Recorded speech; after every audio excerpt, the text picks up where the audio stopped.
And it's weird. You don't really know, if it's connecting or not, other than like seeing people's reaction to when you play songs live, and the shows get better and better. But that's the only way to gauge it, because you don't really know. You're not like out there figuring, the label will be like, yeah, it sold this many. You're like, okay, cool. That sounds cool. I don't know what that means, whatever. But, you start seeing the reception from the people and the excitement, and it starts to change slowly.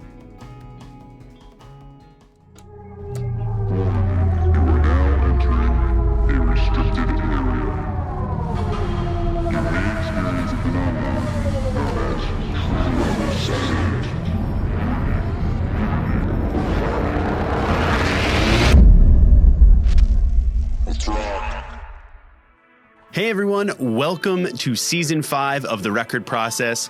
We are back with another 12 incredible episodes for you, and we cannot wait to start rolling them out over the next couple months. As music fans, we all know the importance of a solid track one on an album. We know how significant opening tracks can be in setting the tone for what lies ahead.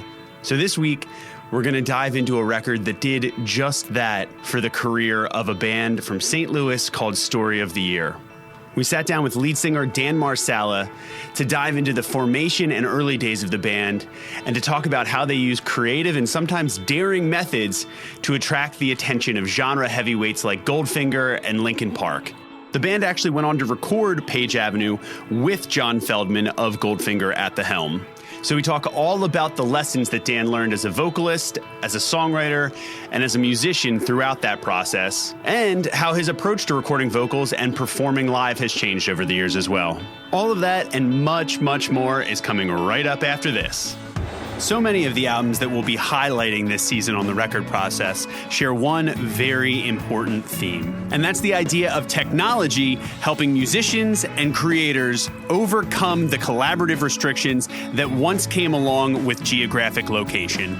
Thanks to companies like Audio Movers, real-time remote audio production and the tools that make it possible are more powerful than ever. Their groundbreaking Listen To plugin allows you to stream, record, and collaborate on high-quality audio in real time and is used on a daily basis by world-class audio engineers and professionals at places like Capitol and Abbey Road Studios. Their new Pro plan allows you to stream up to 150 users simultaneously, includes custom branding, and even allows you to stream MIDI data in real time. So head on over to audiomovers.com and enter the code RECORDPRO to get 1 month free off your Pro membership today.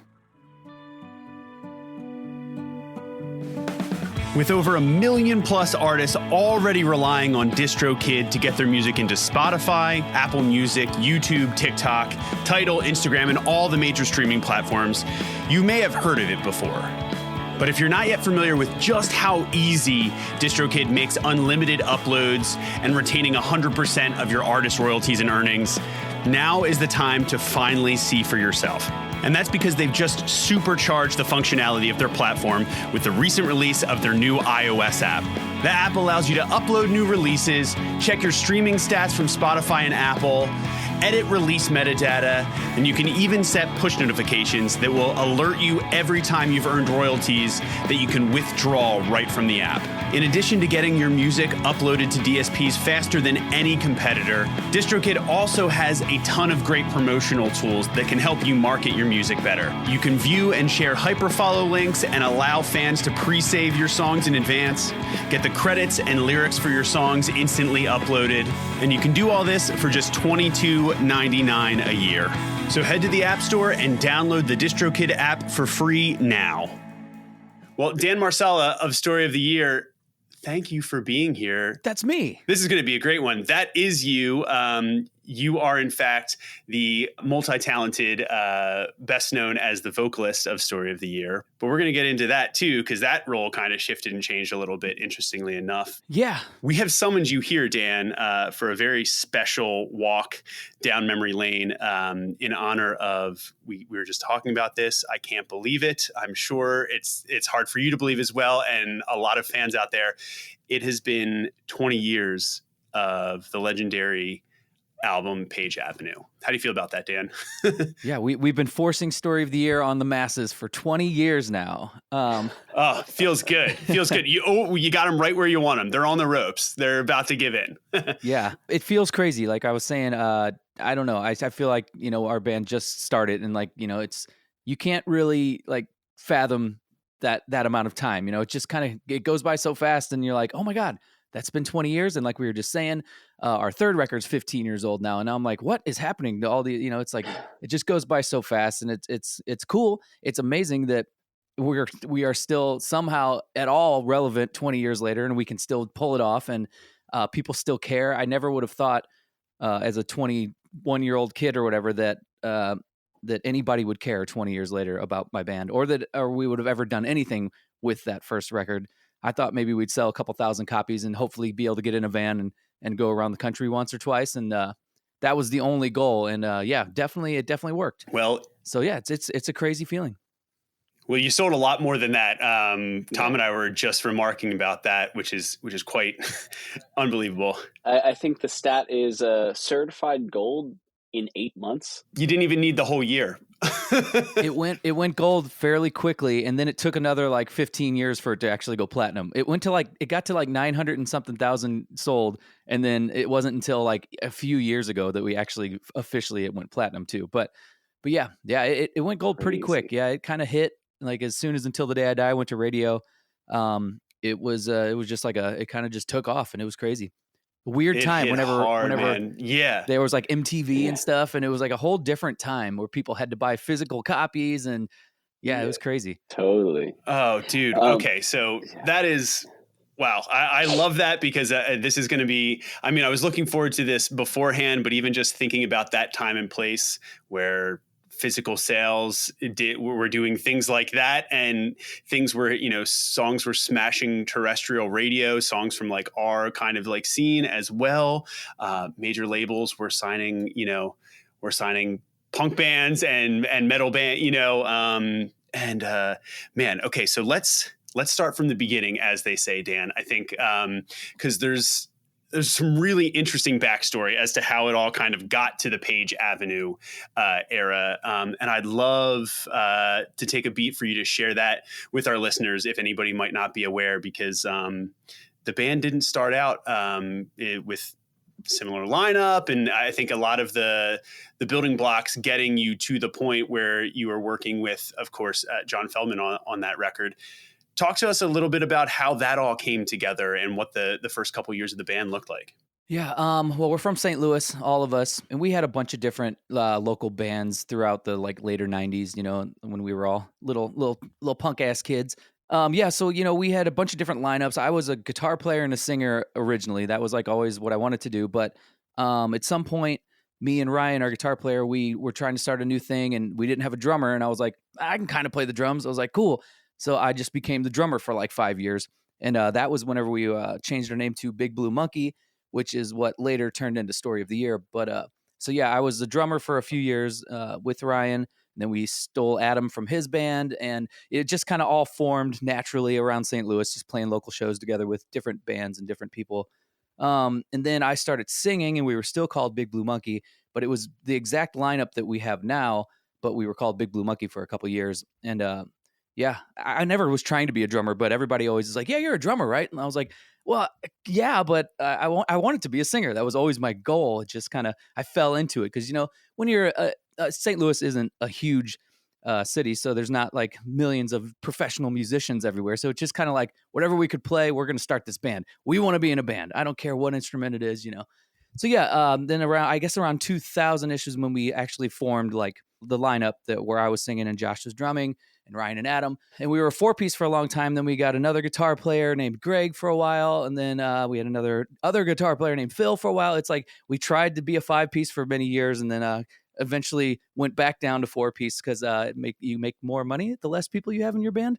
And I think you guys have had similar situations, right? I've heard that. You're talking to a man who has 3 guitar players in his you guys band, got so way it's a too many sensitive guitars. subject. I'm told everybody continues to say, "Do you really need all of them?" But I don't think any of us actually want to answer because we're afraid it'll be us. Yeah, you're like, yeah, we need everybody. 100%. No one's expendable here. No, but that's awesome. Yeah. We just worked the St. Louis scene for a couple years, and we actually all moved to Southern California in 2002. And that's whenever we linked up with John Feldmann, just from going to Goldfinger shows and like handing out demos and stuff. He was an A&R guy for Maverick Records. So John Feldmann is actually the one who took us to Maverick, and he was like, I want to make your record, and I'll get Maverick to sign off on it. We're like, awesome. But at the time, John Feldmann had only done a couple things. He had done the Used record, which was like just came out, and it was like starting to blow up at that time. And we were like, yeah, I guess John Feldmann's a producer. I don't know. I was just like, I know him from Goldfinger. I didn't. Right. Yeah. He's the guy from Goldfinger. Yeah. I like your band. Yeah. Had no idea that he would become the amazing producer that he's become over the last 20 years. But yeah, it all just kind of worked out. And then we recorded Page Avenue shortly after that. And then the rest is history. And case closed. Interview over. That's it. All right, if thanks, only guys. we were getting out. We're going home. See you next time. If only we were getting out of there that easy. Let's back it up for a second. Talk to me. I've read something interesting here actually in doing some research for this. How did y'all? Okay, because let's put it this way. So at that point, like Goldfinger, prominent band, especially in that scene, in that world, right? Yeah. How did you get on the radar of them? Because I'm sure there's a lot of bands, whether it's Southern California or whatever else. Dig some bands, but don't always have a beeline straight to the singer of one of the bands that they're into at the time to say, hey, what's up? Let's be friends. How did that come about? Yeah, it's kind of funny. It was before we even moved to California. We were in St. Louis. We played a radio fest thing called Point Fest here that they still do to this day. But yeah, Goldfinger was one of the bands on that, and Big Blue. We were still called Big Blue Monkey, but we had like VHS tapes. Like because we weren't only peddling CDs back then. We had VHS tapes. Every format. Yes. But it was like, like Jackass video shit of us Yeah. like being weird and like playing a little bit of music. But we weren't that great, but we were like really fun. And, we were like, people will think we're cool if we just show them this cool video. But anyway, I think our old guitar player, Greg, actually snuck on their bus and like put it like in the front lounge. Like he just opened the door and ran in there and sat on the Goldfinger's bus. And somehow I think Darren, the drummer, watched it and he's like, John, you got to watch this. These guys are fucking crazy. And you would love it. And that's literally how he called us from that. And he's like, hey, I want to take you guys on tour. You guys seem like you're a good band. Maybe we should work together. It was just random, played a show together and just threw a thing on their bus. And yeah, just, I don't know. It couldn't have been any luckier for us the way it worked out. So what you're saying is if there's a band that's big Story of the Year fan wants to get noticed by Dan, singer of Story of the Year, they should sneak on your bus and leave some sort of weird, well, at this point, probably a thumb drive that you'll definitely just randomly plug into your computer and see what's on it 100%. And it won't give you a virus. No virus. No, not at all. Not at all. Yeah. Okay, cool. Well, you heard it here. That's what Dan would like yes, if please. you're listening. Yes. Yeah, it's like the worst thing you can do for a touring band is like go in their bus uninvited. It's like, it worked out shockingly well for y'all, I will say. But I love that. Yeah, it was, you know what? There's a Gretzky quote right in there, and you guys took the shot, Yeah, we were all about that as young band dudes. Like we were just like, we were so driven. It blows my mind sometimes. Speaking of the 20-year thing, I'm like, how the hell we had so much energy and like, we didn't care what it was. We would do it. We would do anything to just try to be in a band and just try to get where we are now. I sometimes it blows my mind, like the amount of crazy energy we had as young 19, 20-year-old kids. I'm like, man, how do I bottle that back up and find it again? Just making shit happen. Just kind of putting it out there, which I think, what's interesting too. We talk about like, that was like the kind of like the Warped Tour heyday, where it really started to take off. And like the that next decade of Warped Tour was really wild and very special, obviously, but I think part of that is like, and when I look back and having some conversations with bands of that era, there was there was this kind of energy where it just like they were putting it out. They weren't trying to plan it or curate it too much, you know. It was just they were getting it done, and they were being, there was like a spontaneity almost to it that was just kind of like a whatever goes, like just, you know, do something wild, do something crazy. Yeah, like the CKY Jackass days kind of are a really great temperature of that era, I guess, in an interesting way. So it's funny that that's actually kind of how y'all ended up, you know, making a bit of a splash anyway by taking those kind of wild antics to we were all skateboarders and stuff, and so we loved all the CKY, all that kind of stuff. And I think all of that changed the way like young kids just lived life at that time in the world. It was like it was okay for everybody to just act like an idiot all the time and just go do crazy shit all day long. And it was like the Jackass time was very real in the late 90s. And it was like it influenced everything we did. We were like, we'll just be fucking crazy all the time. It's awesome. And it influenced our live show. Like, you know, we're like, we'll run off and jump off everything. And, you know, who cares if we sound good? Let's just put on a good show and have fun. And, you know, that worked as well. But the Warped Tour was just crazy. That was such an important thing for most bands coming out at that time. And we did like 7 of them, I think, over the years after, you know, we came out. We did it 03, 04, 05, 2008. 2013, I don't know, we did a bunch of them, but you were right there in the heyday doing the back-to-back stints too. Well, and again, I think so much because of how this record, you know, just kind of took off probably, and just kind of created a whirlwind around the band. So you got John's attention, right? And he took the band and the project to Maverick. Fast forward, he says, I'd like to help y'all with these songs, right? And enter that kind of relationship. At that point, what were the songs? You know what I mean? Like, what were what did he take to the label, and what did you come into that studio or that era with him? You know, what did you have? What did it look like? We went, when we first met, he came, we had a practice space. Like we like 8 people lived in one 3-bedroom house in Orange County. You know, we were just you know, just doing the band thing, but we had a little practice space in the garage. And he came down the day before we went to Maverick, because he, you know, we had Until the Day I Die. Like that was one song that he was like, that's a good one. He's like, we can do something with that song. But other than that, I think we were just kind of trying to write stuff on the spot. Like we had a bunch of songs that didn't end up making it, but so he came over and he's like, all right, we did like a quick pre-production session just so we could go to Maverick. He was like, all right, cut this part out, mainly on Until the Day I Die. He's like, get into the song quicker. He's like, get to the chorus. He's like, the chorus is great. You guys fuck around too much. You got all these dumb parts that you don't need to have. But like the bones of the song was there. So he just he's just like, don't do that tomorrow. Don't do that. So at 10 a.m., I think we went to the Viper Room in LA and played in front of like 4 guys in suits at 10 a.m. at the Viper Room, and just like acted like we were playing a normal show, and it worked. Yeah, I'm sure that was easy. But But so you were playing new arrangements of these songs that you had effectively just put together. Yeah, and then you're playing them at 10 a.m. Yeah, I don't know. I don't know if we played any of it right or what we did, but like I said, we just jumped off things and we're like, look how cool we are. It's gonna be fun. Yeah. But then Maverick said yes, like immediately. They're like, cool, yeah, we trust that John Feldmann will make good record, you know. So we went in the studio like just a month later, or like a few weeks after that, and recorded Until the Day I Die, and then Anthem of Our Dying Day, which was, you know, the other bigger song from the record, and Razor Blades, I think, off of the record. I think we did those 3 first, because that was like the 3 that we had done, and he sent that to Maverick, and they were like, awesome. They were like, do whatever you want.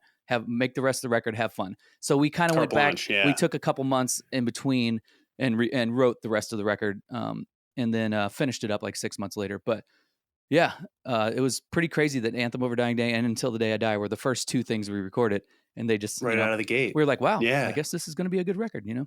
At the time, though, weirdly, we all kind of hated it because it sounded too good, because, you know, Feldmann's production was way ahead of the time.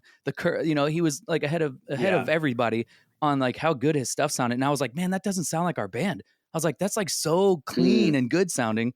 And now it makes sense, because now 20 years later, it actually kind of still sounds good. You know, it's like, but at the time it like freaked us all out. We were like, man, I don't know. Because it was like when At the Drive-In. It was like getting big, and or Glassjaw, or like all these like gritty or like kind of punk bands were all getting big in the scene. And we were like, man, we don't want to be like too poppy, because we were scared. We didn't want to be like the Good Charlotte of the scene, but but we were somewhere we didn't know yet. We didn't know what style we actually were going for, because it was somewhere in between punk rock and emo, but it wasn't called emo at the time in our genre really. But right, and hardcore and like there was we were all over the place.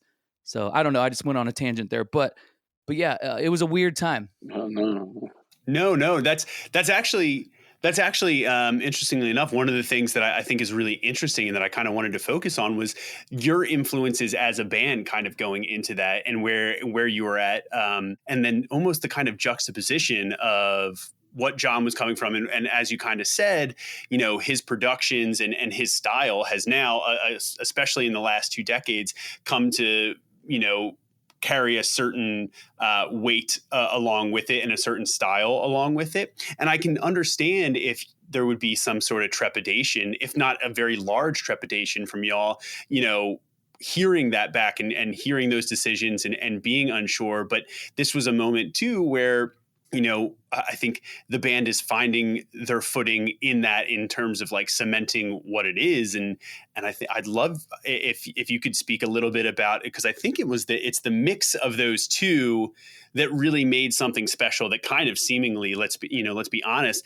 kind of just defined a number of other choices that I'm sure a large grip of bands made after, that, listening to that record and some of what was going on in there and the choices that were made. What did you guys as a band, you individually, as a musician, what did you come into, in that, like the couple years leading up to that, leading up to when you did that record? What were you listening to? What did you think the band was trying to do or trying to be at that time?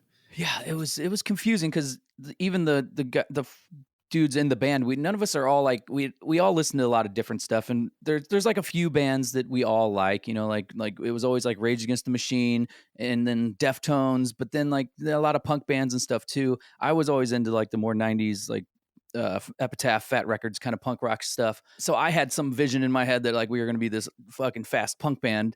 But then it was like we're somewhere in between that and like Deftones and stuff. And it's like all of our influences naturally came together and made the sound that we have now, but we didn't know what it was going to sound like, And so, it's weird, which is really cool. Now I'm like, oh, well, that just sounds like Story of the Year. Because whenever I sing over something, and we can do faster songs, we can do slow ballads and stuff, and it all works for us, which is fun. But yeah, we didn't know what it was going to turn out to be at first. And yeah, when you hear it the first time, you're like, oh, that's really polished and clean and nice. And that doesn't sound like me. That's not my band. But it was, and that's just, it is what it is now. And I'm used to it now. But yeah, it was weird as a kid. Yeah, because you don't know, because this style wasn't mainstream yet, like what we did on that record and like what they used, or Taking Back Sunday and stuff like that. Kind of the first bunch of bands that all came out in that world that kind of made it more mainstream. That wasn't really a thing yet. It was like just kind of underground and gross sounding, like I was saying, like some of those other bands. And so it was kind of uncharted territory. And then it all seems normal now, because and then like a band like A Day to Remember or something took it to like where the extra poppy and extra heavy, but that like wasn't all kind of a thing at the time. So it's weird to look back now and just be like, oh, that's normal. That's what bands do. You chugga and then you sing real pretty over the chorus. It's like that wasn't very normal back then. Well, and it made a lane too, I think, for, I think a lot of people assumed that certain niches that were all baked into what you hear on this record had their own ceilings attached to them, and kind of like low subgenre ceilings, but the second year is just like, here's like a massive like rock, like vocal, soaring melody next to, a wild ripping scream, you know what I mean? Like the call and response thing, but it's on the radio, but it's on like being played on major, you know what I mean? Like, yeah. And you didn't hear it. So I think in its own way, it's like it was the climate shifting too. But I wonder what, did you come in, how much of that was decided on the spot while you were recording, and how much of that was kind of like in the demo, in the writing itself, Yeah, we were pretty like dead set on what we wanted to do most of the time. I was gonna say the other influence from me was like late 80s metal stuff. So Skid Row is my favorite band of all time. Cool. And Sebastian Bach, Nice. I was trying to get him to do guest vocals on the record and stuff. And John Feldmann was like, dude, that's not cool. Trust me. He's like, because I would like do certain things where it would be a little like, wow, like just like kind of 80s kind of stuff. And he'd be like, dude, stop that stupid Poison shit. Don't do that. I'm like, come on, man. I'm like, it's cool. And He's like, trust me, history is not going to think it's cool. You can do better. I kind of forgot about all that, but yeah, so there was a lot of stuff that we were we had like a vision of what we thought we were going to be doing. And Feldman was really good at being like, that's not actually what you should be doing. He was refining it. He was refining and steering the ship in the right direction. So that was awesome. But yeah, we had a lot of dumb ideas, but we were pretty like, we kind of knew what we were doing. It was like, we knew that there was something there that we wanted to be doing, and just didn't think it would get as crazy as it did. And yeah, like you said, like that stuff started getting played on the radio, which was weird because that underground punk scene was not a radio scene, So it was like a weird time where, like I said, like At the Drive-In was on the radio. Like it was like crazy. I was like, what is happening right now? Yeah, it was weird.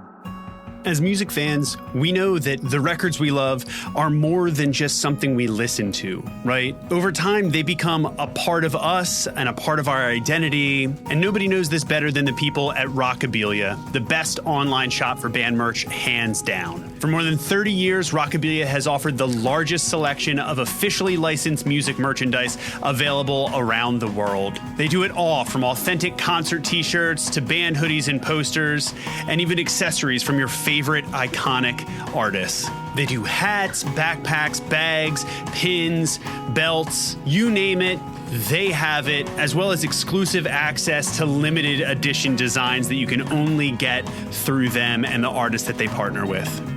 Maybe you missed the merch table at a recent show and you're looking to treat yourself. Maybe you're looking to treat somebody else in your life with a gift card. Or maybe you're looking to outfit the children in your life with some new gear, whether they have 2 legs or 4. Yes, they even have accessories for your pets. They have it all, so just head over to rockabilia.com or follow the link in our show notes, and for a limited time, all Record Process listeners can receive 10% off their order just by entering the code ROCKRECORD. That's all one word, ROCKRECORD, at checkout. So we are extremely proud to have the people at Oxford Pennant as an official sponsor of the Record Process again here on Season 5. And I'm here to tell you about their new pennant and flag customizer. It's real simple. All you have to do is head to oxfordpennant.com to make your own custom flag on demand. Simply type in your favorite phrase, inside joke, lyric, whatever you want, approve the preview, and Oxford will print, sew, and ship your flag straight to you from their beautiful headquarters in sunny Buffalo, New York.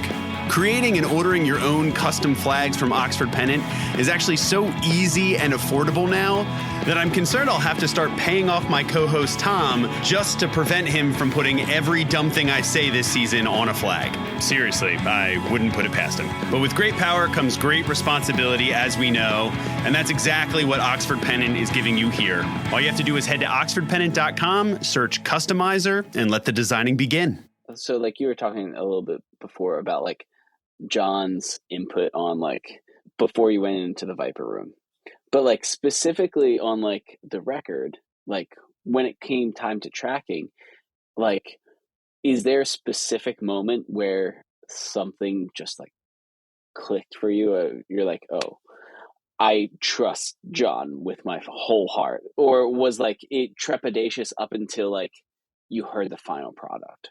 It was kind of weird the whole time. He was very like, he's very straightforward, and he would just be like, he's not scared to tell you something sucks, and we weren't used to that. We were like, what do you mean? What do you mean? Everything, it's awesome. Whatever, I wrote it. It's fucking cool, But you suck, John Feldmann. Yeah. So there was a lot of times where we're like, what the fuck, dude? I don't think this is the right thing, Because he would be brutally honest. He'd be like, "Nope, that part sucks. Don't do it." And I'd be like, "What do you mean? I loved that part." But he was always right. Like we were just so young, and we didn't really have any songwriting skills at the time. We were just throwing crazy stuff together.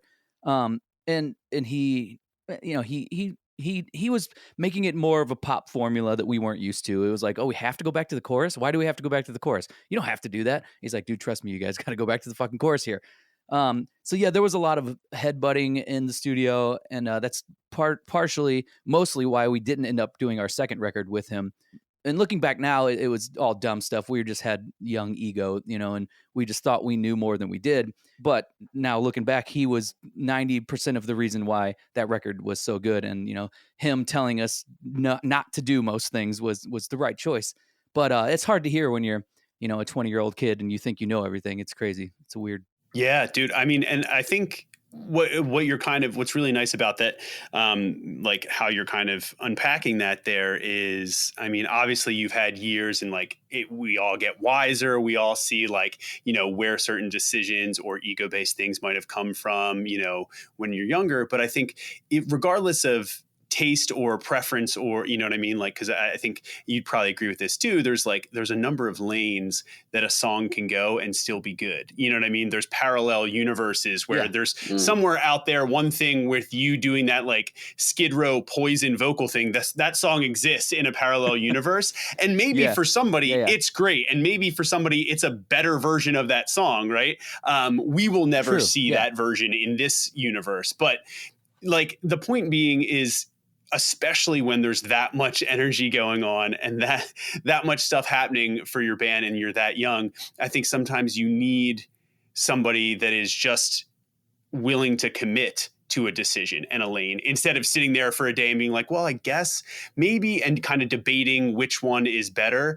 Because I think there is a trust where if you can extend that, it keeps the ship moving.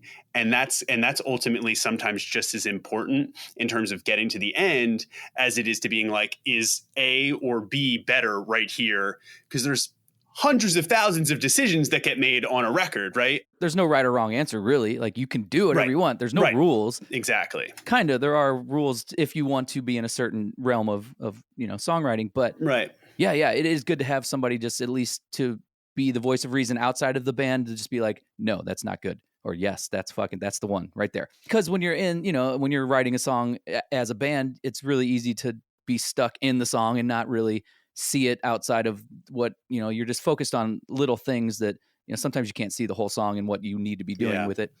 So yeah, I later in our career, now I love that. I love when somebody's just like, no, that's not it. Nope. That's not the one. Don't do that. Now I'm like, okay, cool. I get it. Yeah. You don't like it. Saved us time. Yeah, Thank you. Let's not even worry about it. Yep. Move on. Let's go.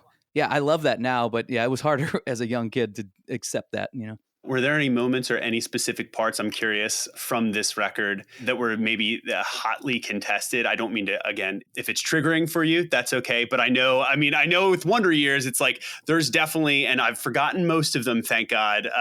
But I know that there are some where you're just like, I lost that battle. I still remember losing. I still remember me dying on that hill. You know what I mean? Whatever it was, or maybe it wasn't you, but there was one that like a little puzzle piece that you just couldn't crack about a certain song. I feel like there's always a couple of those moments where you look back and sometimes it's this hurrah moment and other times you're just like, I don't know. I mean, it is what it is how it ended up, but I still am unconvinced, I'm just curious. I'm sure there was some. I mean, now that it's been 20 years, I can't remember most of the specifics of that, but I know that happened like every day where I was like, man, I really like that part. And, we all thought that like, we can't cut that out. Feldmann's messing it up, it's like, but as time moved on, it like I said, I think he was right on 99% of the decisions that we made. There's nothing now that I'm like, I wish we would have did that, Now I'm just like, holy shit, I can't believe that's how we did this. And that song's that good now, that it actually worked.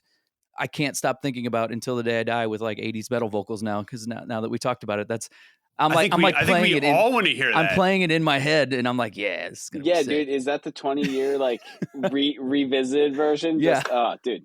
Is that what's on the extra bonus disc? Yes. Hey, listen, we'll cut it out if we just ruin the surprise. But also, I know that you have those instrumentals somewhere. Maybe you just do that just for us. Maybe we just get a little take at it. Okay. I think as soon as we're done with this, I'm gonna hit record, and I'm doing it. Okay, fantastic. Hop in and give it to me. And honestly, you can send it to John Feldmann in a Christmas card.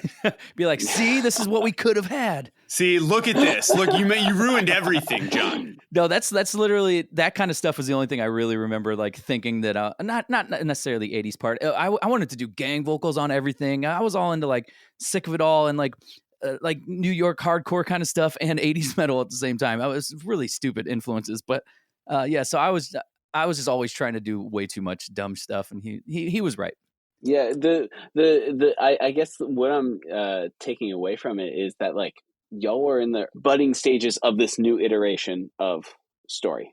Like, change your name, have this working with an outside producer, and the intent within the band, if I'm understanding it right, was kind of all over the place as far as like influences and like putting it in. And so like John was able to at least show you what like intent was like through his production styles. And I mean, like, clearly it rubbed off on y'all. Y'all are still doing it. Does that kind of like summarize that, or like am I like out of step? Yeah, he was definitely showed us where we needed to be going, and yeah, he pulled the good parts of all the influences that we had, and he was like, yes, that is what you need to do. And just in the studio working on it, we had never. Pro Tools was relatively new, I even think, back then. I mean, not really new, but it was the first time we had ever done anything where I could like watch him move things around and be like, oh, because we would record a part and then he would like chop it and move this over, and he'd be like, what if we just don't put that part in there? And like that was the first time ever being in the studio where you can just see it happen, and you're like, oh yeah, okay, we don't need that. But yeah, he was really good at putting us in the right direction and just figuring out what we were doing, what sound we needed to be achieving. And like I said, he had just done the Used record, and we recorded in the same bedroom, like same little house that they recorded in, on the same drum set, the same if you listen to their first record and our first record, the tones are like exactly the same. It's kind of funny. Everybody used to be like, "You guys sound like the Used." I was like, "No, we don't," but it does sound exactly like the Used record. But I don't think we're the same band at all. But but at the time, that was like that production, that sound. It was like so Feldmann. And yeah, interesting. Mm-hmm. That's totally. I mean, same kit, same miking setup, probably. Yeah. It was all we did. It was literally a little bedroom in a house, in somewhere in LA. I don't know. I don't remember exactly where he lived, but it was like a tiny little house. But yeah, he put us on the right journey and figured it out for us. And it's weird. It's weird to think back now, because now it just all seems normal. And I'm like, yeah, that's just what our band sounds like. That makes sense, Yeah, and so I guess I want to, not that it was like a calm, making the record was a calm necessarily. I'm sure there was, again, excitement, and it was a process all in its own, as you're kind of saying. But a lot of shit changed for you the second that record came out as a band, right? We kind of mentioned it at the top here, but I mean, even within the first year out of the gate, the record went gold. You know what I mean? And like, so what do you remember about the release and the rollout and, the label and the excitement? Obviously, I'm sure you got out there on the road. There were probably some tours where you start to see the reception and the feeling, and your fans and maybe a lot more new fans come very quickly and very like charged up about this record, right? What do you remember from that period? What was that like? It's weird now looking back. It felt like it took forever for it to come out. I remember we finished in like April of 2003, and like we left LA in our van, drove straight. I think we stopped in St. Louis for like a day or two, and then drove straight to the East Coast, because like our first tour we did was the Used, Thrice, My Chemical Romance, and us. Very first like real bummer tour. lineup. Yeah, fucking crazy now. Yes, all small bands. What, you couldn't get anything good? Because we had the same management as the Used, and we still do now. Back again, we didn't for a while, but so it was like, yeah, well, you guys can just go out with the Used, and they were relatively new, and they were playing like maybe 1,000 capacity rooms. But it was, the Used, Thrice, My Chem, and us playing 1,000 capacity rooms where nobody knew anybody except for the Used. Like they were the only, like Thrice had Illusion of Safety out, and they were like starting to do stuff, but like probably starting to pop. Yeah, it wasn't like the Artist in the Ambulance, and that stuff wasn't out yet, you know. And My Chem had nothing out. Like they were just like this little vampire band that nobody knew at all. So anyway, so that and you know, and we were just these young kids that we didn't have anything out yet. The record had literally, we just finished recording and then went on tour. So we did, you know, we toured through the whole year. We did Warped Tour that year without the record being out. But Until the Day I Die had come out like as a single. And, you know, so it started going, but it felt like years before that. I was like, because it didn't come out until September. So, I mean, now that's not long. It was like 6 months, but I was like, you did a lot of touring in that time. Yeah, we were just one on the road. Warped Tour alone feels like an eternity. Yeah. Yeah, we were just on the road the whole time. And it's weird. You don't really know, you know, if it's connecting or not, other than like seeing people's reaction to when you play songs live, and the shows get better and better. But that's the only way to gauge it, because you don't really know. You're not like out there figuring, you know, the label will be like, yeah, it sold this many. You're like, okay, cool. That sounds cool. I don't know what that means, whatever. But, you know, you start seeing the reception from the people and the excitement, and it starts to change slowly. Yeah, within that first 6 months of it being out, we went on tour with Linkin Park in 2004, early 2004. And like, that was just insane. It was like 15,000 people every night. And that was whenever we really started to see it turning. Like, that's whenever Until the Day I Die hit, like on K-Rock and stuff. And I think they had a big part in that. Linkin Park really helped out, because they were like, they really liked us. And I think their stamp of approval really helped with the radio and stuff.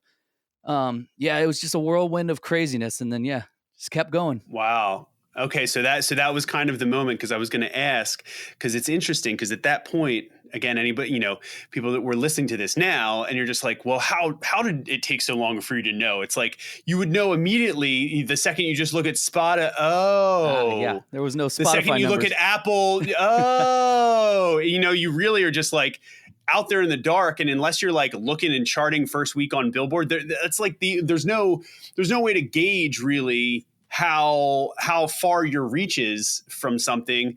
And this is back again, like we said, at a time when terrestrial radio was still a very important vehicle to driving bands, you know, success nationally. So you kind of have to wait and just keep getting out in front of audiences until you start to see, oh, they know this. Like, they really know that. And you as the singer too, at that point, that's got to be a feeling too, because you're the one where it's like, then you start to feel like, oh, I can give the crowd, I know that the crowd knows this line. Yeah, you know what I mean? Yeah. So something in your head starts to change there too. And you're like, I don't have to sing this part. This is awesome. Yeah. You're like, oh, thank God. Thank God I got a break. You know, yeah. I can finally use the old, hey, my voice is feeling pretty shot. I'm going to need your help on this next one. Yep. Yeah. Everybody help me out. Yeah. Said in the voice of Sebastian Bach. Yeah. Said with the rock, with the full rock voice. Everybody help me out. Help me out on this next one. Yeah, I think MySpace existed at the time, you know, like early 2003, 4, but that was it. And you could put a song like on MySpace. I don't know if it had like streaming numbers on there. I don't remember how it worked now, but I remember like it did have daily play counts or something like that, because I remember that was infiltrated with bots at a certain point. I think, it wasn't too, real just reliable. Like everything else. Yeah. But yeah, that was like the closest thing to streaming at the time. So it was all just hard copies and you know, just getting out there and seeing the reaction. That was the only way you knew. It was weird. It was on MTV and stuff. Like I was saying, they played video. We were like just all over the fucking MTV. It was crazy time. It wasn't just YouTube. You didn't just make videos for YouTube. The Anthem of Our Dying Day, that video, we spent $250,000 just to make a video. Like, that's fucking crazy now to think back on. And Joe Hahn from Linkin Park, he directed the video.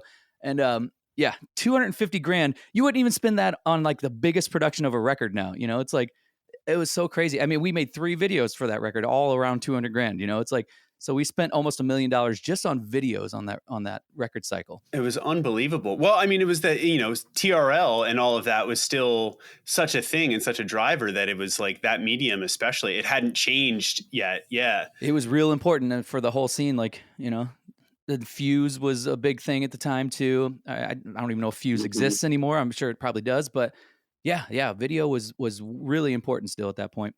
If anybody's, you know, ever done a video of their own or just kind of like seen it, it's like it's an interesting process in and of itself, because I always found it to be somewhat a point of reflection, because you're like, you're not actually playing well, unless you're playing drums, I guess, but in which case it's also awkward because someone's like, you're like taping up your cymbals. It feels weird. It feels awkward. Can I put so much gaff tape under here so it doesn't ring? Yeah. Cool. Yeah. Like, all that like kind of inside baseball stuff.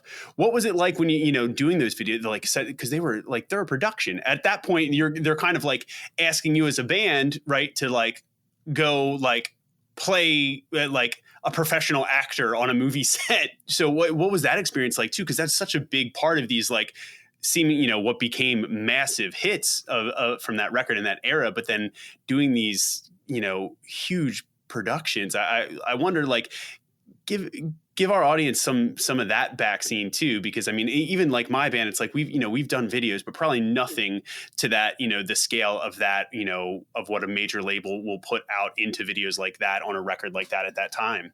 Yeah, it was like making a movie. It was you had full catering and like, this like it was like it was a movie set every time we would do it in the early days. I mean, it slowly faded off as the like records later, and it's like, oh, now we're going to make one for 10 grand. Okay, cool. Now it's like, hey, will you do this if we just like buy you some beer or something? Will you make a video for us? Now it's this guy with an iPhone. And a gimbal. Yeah. But no, it would be a whole production, like sets and days and stuff that you had. It was madness. And it's really normal now to just go up and be like, cool, we're doing a video. So do I use a mic or do I not need a mic? Okay, cool. And just jump around and act like you're singing. That's like normal now. But we've had a lot of friends and stuff come to video shoots and they're like, whoa, I've never seen that happen before. It's really weird. And I'm like, oh, I guess it is kind of weird. You're just like pretending to be playing the song and trying to make your face not look stupid while you're singing. And, it's like, there's a whole bunch of weird stuff and it's very fake, but it looks cool whenever you see it later. But Until the Day I Die, that video was actually pretty normal because we just it was at a club called the Creepy Crawl here in St. Louis that used to exist. It doesn't anymore. But we just basically just packed the venue and just jumped around and pretended to play the song really loud for 4 hours straight. And everybody was just sweating, and it was like a real show kind of, but yeah, without us actually really playing. But so that was a pretty normal first experience. It was like, okay, we can make videos. This is cool.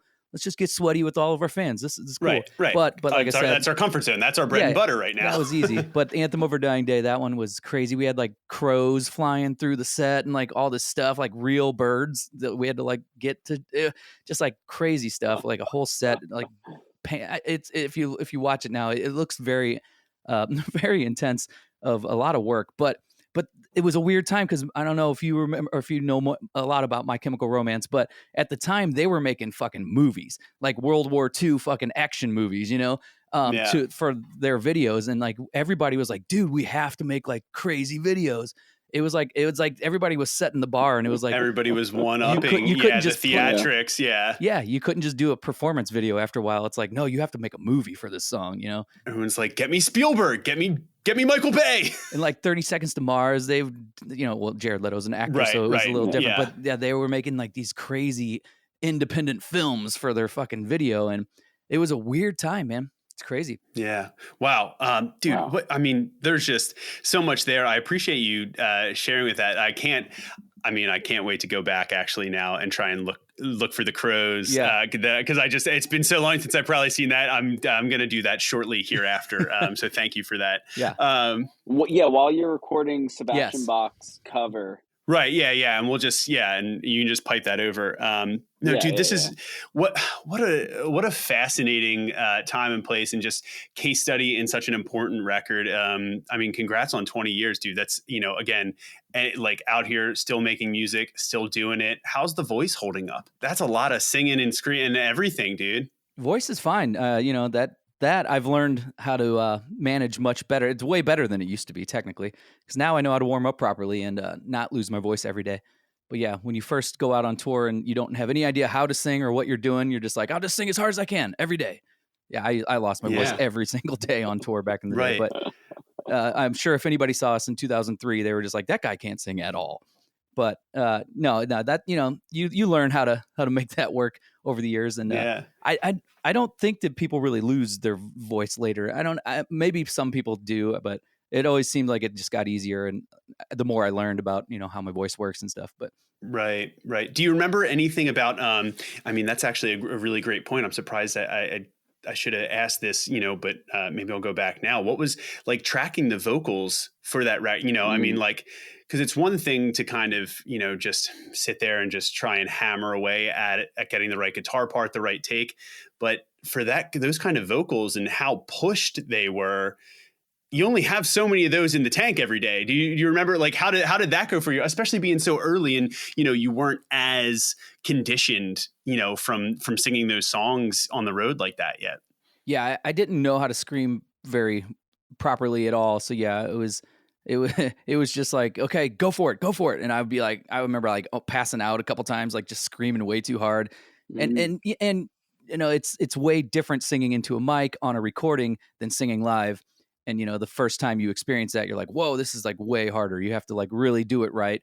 And, now I love that part. I love recording. I love singing in studio and stuff. But at the time, it takes a different skill set to like be, record a vocal than to just yell into a mic on a PA, out in a live setting.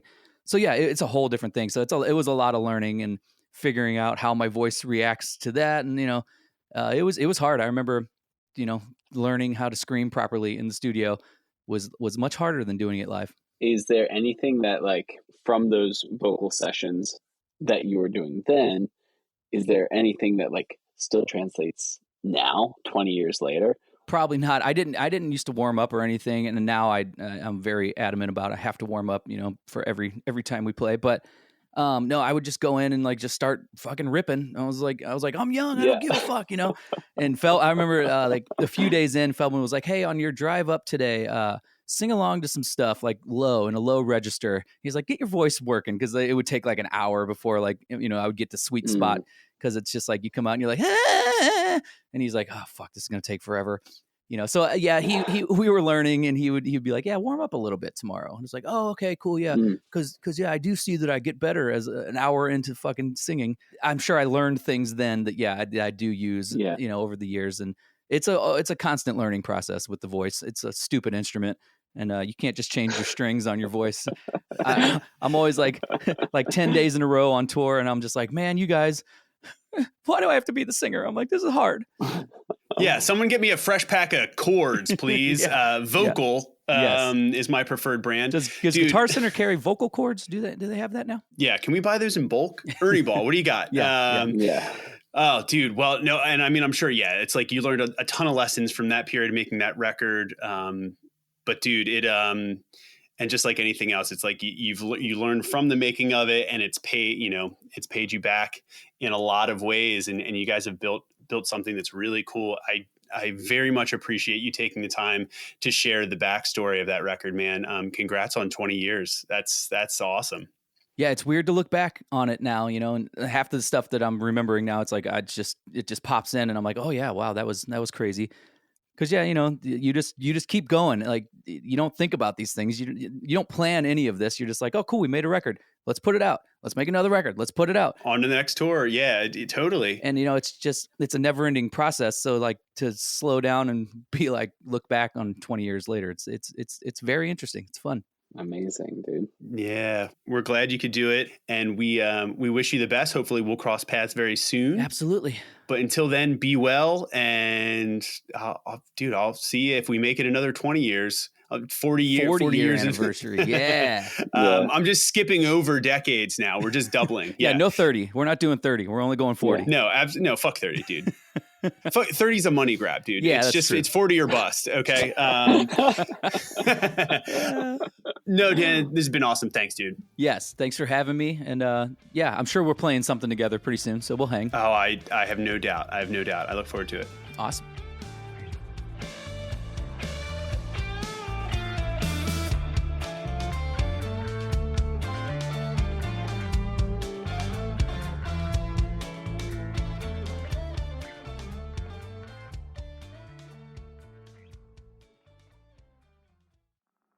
I think this interview was a really perfect way to start this season off for one specific reason.